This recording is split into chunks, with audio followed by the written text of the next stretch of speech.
Hello and welcome to another edition of Jamaica Magazine. I'm Theodore Henry, your host for today's insightful journey. Stay with us as we explore the national budget and more. You don't want to miss it. We have an informative and engaging show lined up right after the break.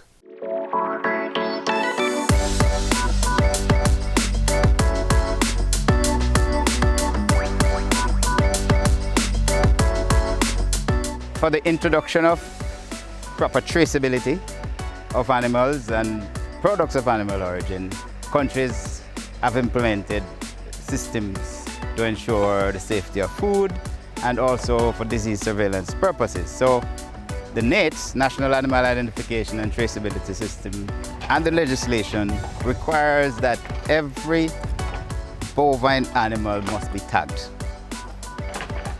And it also requires that if an animal is being sold, it must have a cattle passport and it must be fitted with a NAITS tag in both ears. So anyone engaged in the sale of cattle, they would have committed an act against the law if the animals would not have been properly tagged and issued with a passport.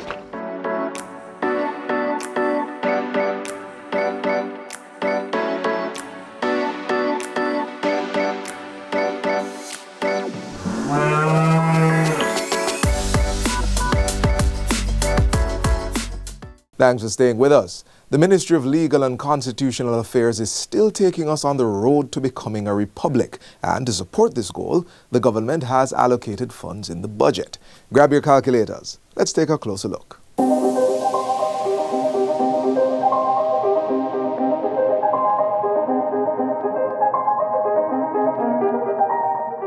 The Ministry of Legal and Constitutional Affairs has 4 key objectives driving its work in the 2025-2026 fiscal year. These align with a central mission to strengthen Jamaica's legal and constitutional framework.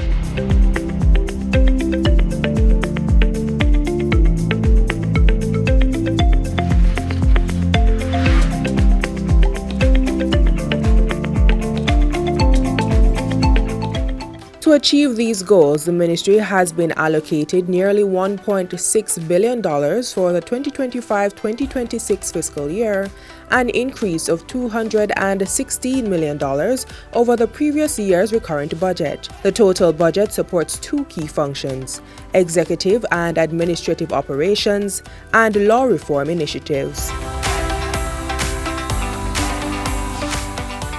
Of the allocated funds, $833.8 million will support the ministry's operations, policies, and projects aimed at achieving its objectives. $348 million is designated for the Corporate Services Division, reflecting a $58 million increase from 2024-2025.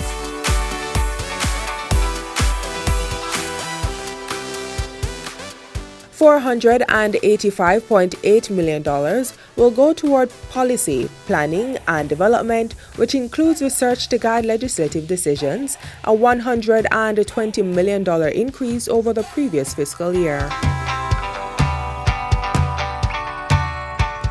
The reform goal was the promulgation of a modern and new constitution of Jamaica, which reflects an appreciation and understanding of Jamaica's cultural heritage, or governance challenges, and development aspirations, and which embodies the will of the people of Jamaica.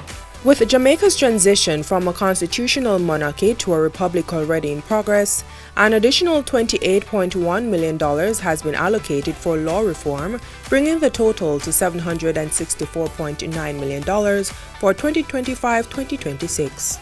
Of this amount, $136.8 million will fund operational expenses related to law reform. I am pleased to inform this Honourable House and the people of Jamaica that a bill entitled An Act to Repeal the Jamaica Constitution, Order in Council 1962, and to provide for the legal recognition and operation of the Constitution of Jamaica, notwithstanding the repeal of that Order in Council, to amend the Constitution of Jamaica to provide for a non-monarchical head of state, thereby establishing Jamaica as a republic. And for that to happen, $217.98 million is set aside for drafting bills and subsidiary legislation, supporting the preparation of legal instruments and the provision of legal advice. I'm pleased to say the report of the committee is available to members of the public. The costs associated with the publication of the updated pages of the revised laws of Jamaica and the facilitation of the publication of the laws online will receive $46.2 million this fiscal year. Additionally, the Norman Manley Law School, which falls under the ministry's remit, will receive $363.97 million to support its operations for the financial year. The ministry's budgetary increase reflects the government's commitment to legal and constitutional modernization, reinforcing efforts to enhance governance, uphold the rule of law, and ensure justice for all Jamaicans.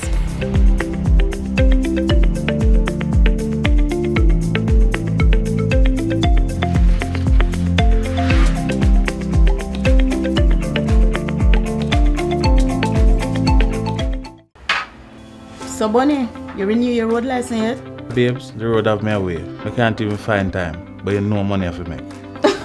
Because see, I shall out them money the back pan late fee and record fee when you sit down make your road license expire upon you.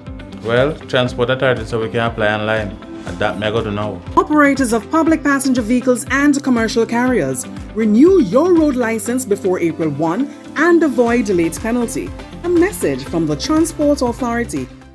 Fiscal discipline is the backbone of a thriving economy, and with the government's commitment to it, we explore some of the strategies being used to sustain growth and secure long-term prosperity. I'm pleased to say we have been riding a bicycle, but it's a big people bicycle. And we are balanced. We are balanced on the big people bicycle with our own weight and are managing the complexities of Jamaica's budget with its many competing demands, all the while navigating the pressures of politics.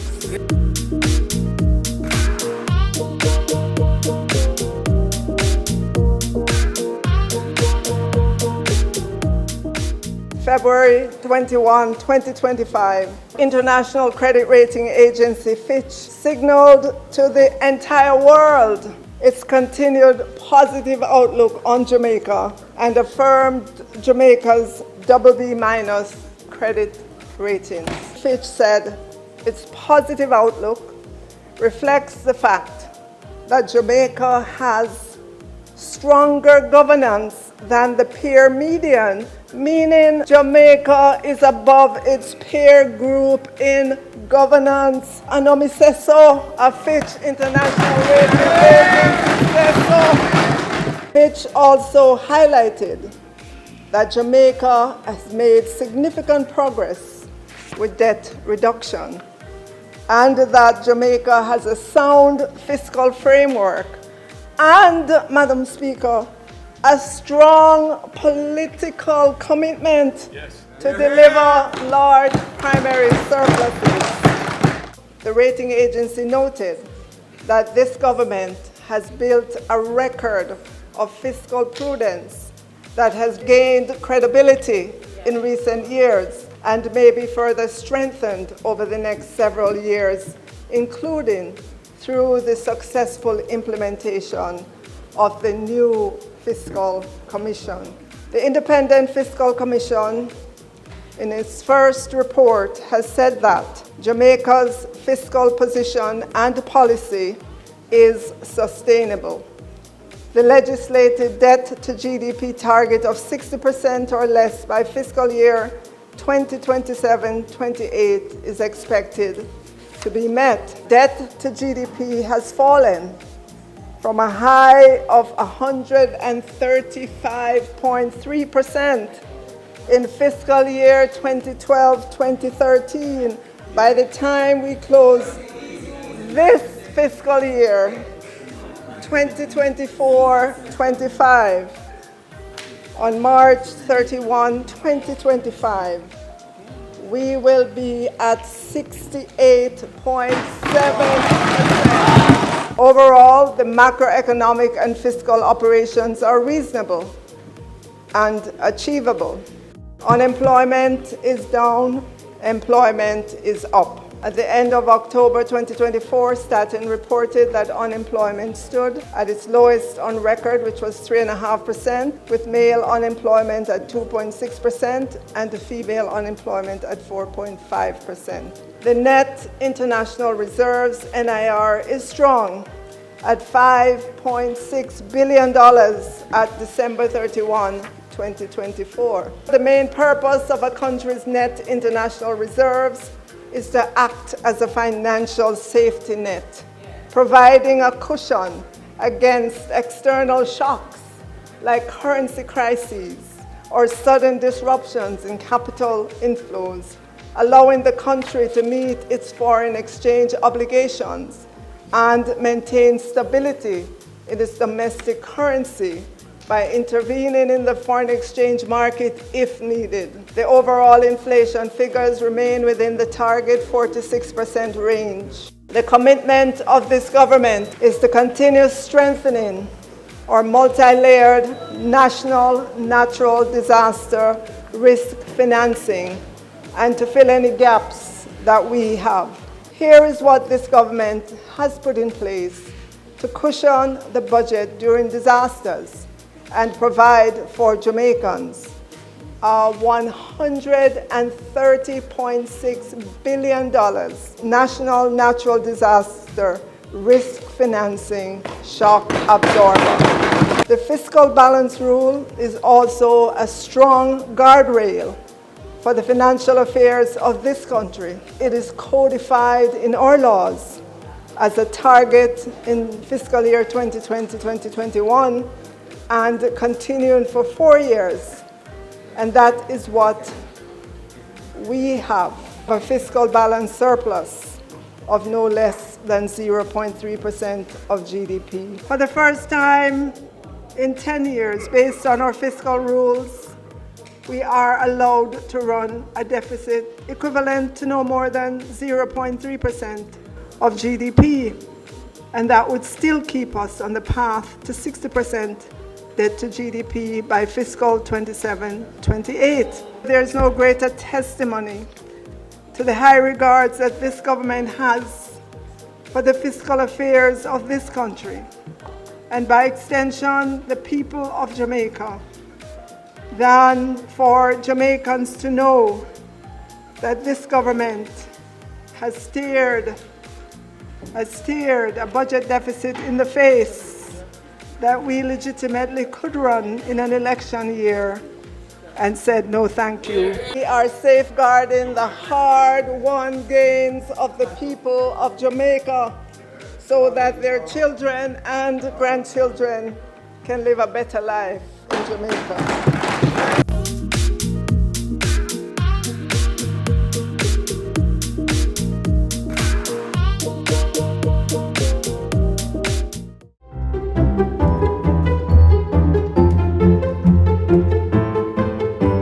A happy home is a safe home. Here are some quick tips to keep household chemicals out of the reach of children. Tip 1. Clearly label all chemicals and store them in their original containers to avoid confusion. Tip 2.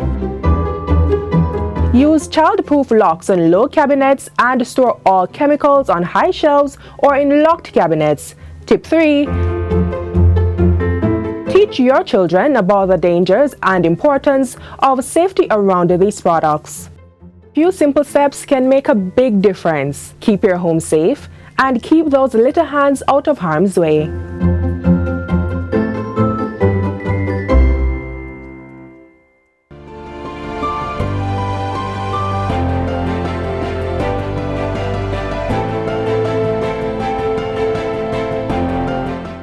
I want all women across Jamaica to know that your voice matters and that your engagement is necessary and invaluable to building the great Jamaica land we love.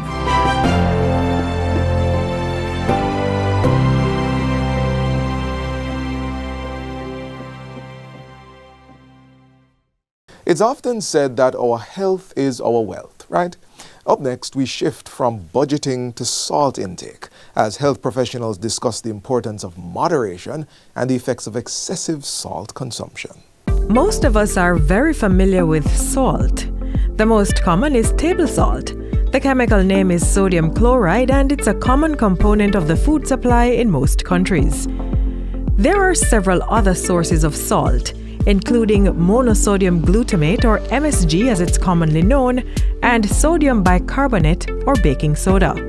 Salt is commonly used to flavor food and is used as a binder, stabilizer, as well as preservative.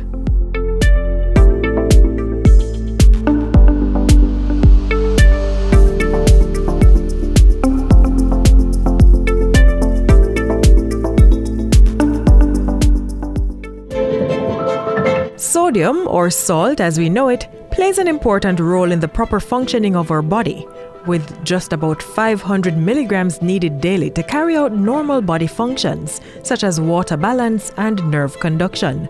However, most of us are consuming much more than is needed.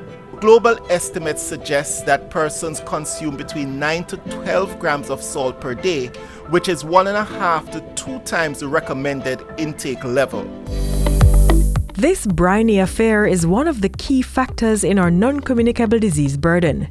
In simple terms, our overconsumption of this nutrient is contributing to the development of several diseases. When we look at the heart and cardiovascular system, increased salt intake is associated with high blood pressure, with ischemic heart disease, with hypertensive heart disease, as well as heart failure. For the brain, it's associated with stroke, as well as dementia. For the kidneys, with chronic kidney disease and renal stones. For the stomach, there is an association with increased risk of stomach cancer. For the bones, there's problems related to osteoporosis. High blood pressure or hypertension affects 1 in 3 Jamaicans, and another third is pre-hypertensive. Salt consumption is also often accompanied by increased intake of calories, which increases the propensity for obesity. Given that the entire population is at risk of NCDs, given the significant impact and the burden of NCDs, it's imperative that there is sustained action to mitigate the effects of salt consumption. In 2021, the Ministry of Health and Wellness launched the Jamaica Salt Consumption Knowledge, Attitudes and Practice Jamaica Salt CAP study. It was designed to provide local baseline data for strengthening strategies to eliminate overconsumption of salt within the population. The ministry is partnering with the National Non-Communicable Disease Committee, the National Health Fund, and the University of the West Indies on the study. One important aspect of addressing the health concerns of any population is through research. This study, therefore, will help to determine the knowledge, attitude, and practices of our population as it relates to salt intake and strengthen the implementation of strategies to reduce. This project has specific objectives. So firstly, we aim to estimate the dietary sodium consumption among Jamaicans using spot urine sodium analyses. We want to evaluate the salt content in commonly consumed packaged foods sold in supermarkets. We also want to evaluate the sodium content in commonly used consumed foods in local restaurants. Then we will conduct a national survey to get information on knowledge, attitudes, and practices regarding salt intake in Jamaica. The World Health Organization (WHO) recommends less than 5 grams of sodium per day for adults and less than 2 grams for children under 11 years of age. 1 in 10 Jamaicans consume excess salt by adding it during cooking or at the table, as well as by frequent consumption of salty sauces or high-sodium processed foods. A significant amount of sodium also comes from ready-made meals and prepared foods, including processed meats, breakfast cereals, and snacks. It's a scenario where the entire population is at risk for NCDs. Minimizing this habit for excess salt in the diet of Jamaicans is one of several goals informing the Ministry of Health and Wellness's NCD agenda. The mission to shake the salt habit begins with the young. Lowering sodium in children's diets today can help prevent heart disease later in life, especially for those who are overweight. Limit their consumption of salty snacks. And remember, no more than 2 grams per day from all food sources for those under 11 years of age. Let's also shop and cook smart. Use less or no salt when cooking and add more flavor to your food by using fresh herbs and salt-free seasoning instead. Also, keep a watch on the foods that are high in salt and limit the consumption. Take the time to carefully read the nutrition labels on food products to determine those providing the healthier options, and be mindful of the portion size you consume. Also, seek out recipes for healthy, tasty meals that can be prepared with little or no salt. Jamaica is a signatory to the United Nations International Covenant on Economic, Social and Cultural Rights, which recognizes the right of everyone to the highest standard of health. And we believe that in order to achieve this, we must address the crises of NCDs and the role that excess salt, sugars and fats play in making Jamaicans susceptible to getting a lifestyle disease. Jamaica has committed to the World Health Organization voluntary target to reduce sodium or salt consumption by 30% by 2025. Achieving this requires buy-in from all stakeholders, including manufacturers, retailers, health professionals, and consumers. So we have a duty to ensure that Jamaicans are aware of the harmful effects of unhealthy diets and have access to important nutritional information, which will allow them to make healthier food choices. It has to be tackled initially from the prevention perspective, and the core of that is consumer information, and then policies that encourage or nudges health-seeking behavior. We all must do our part to break this briny affair. Shake the salt habit and stay healthy.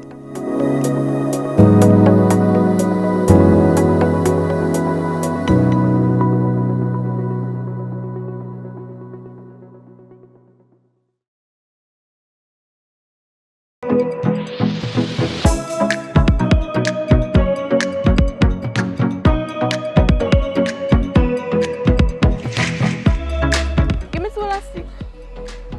Girl, remember one time we used to run up and down, skip and play? Come, let me take you down to the past.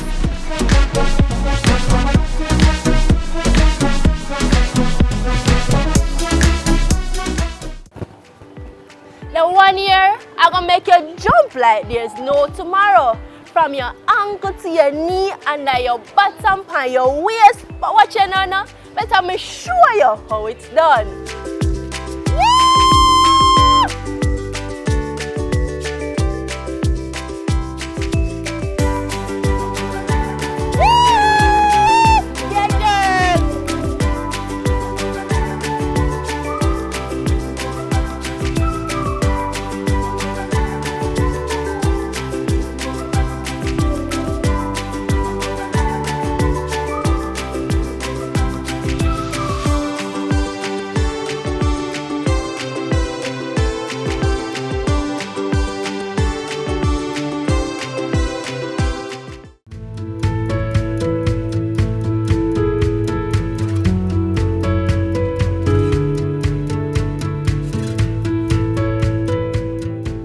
It's very important that we all take care of our mental health.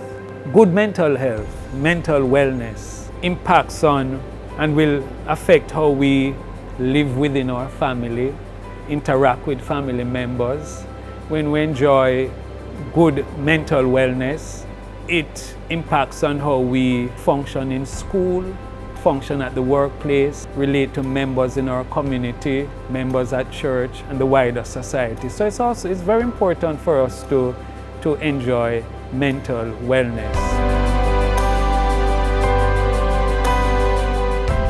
There are some important things that we need to do. First of all, take care of ourselves. Self-care is important.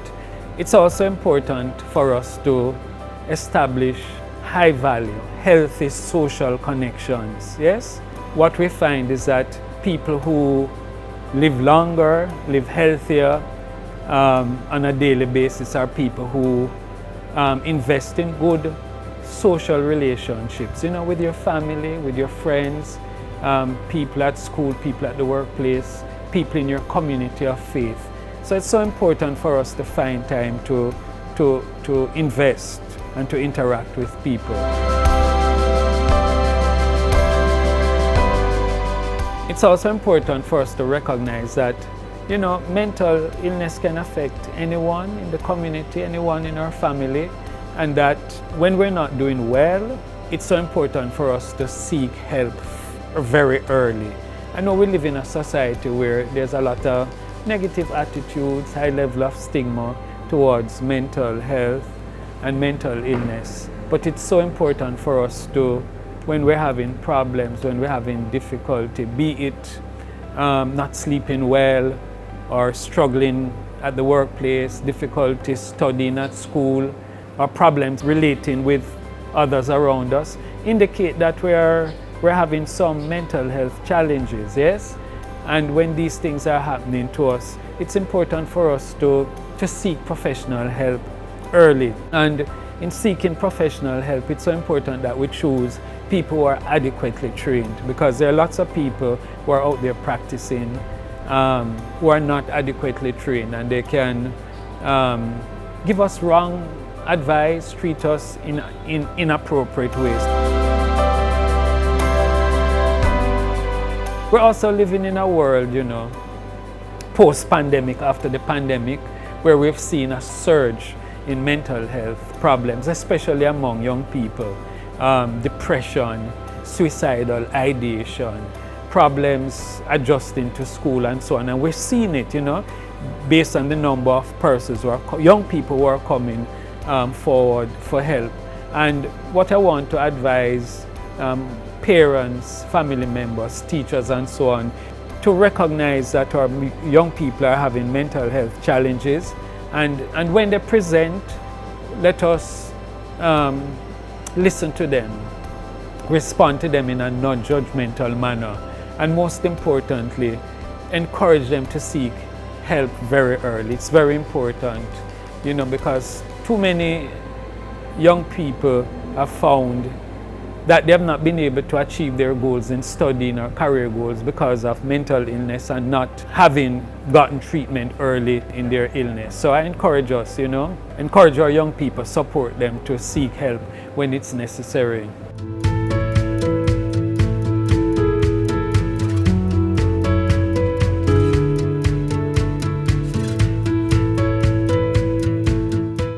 As we conclude today's edition of Jamaica Magazine, we hope you found these features informative and engaging. Stay connected with JIS through our website at jis.gov.jm and on social media.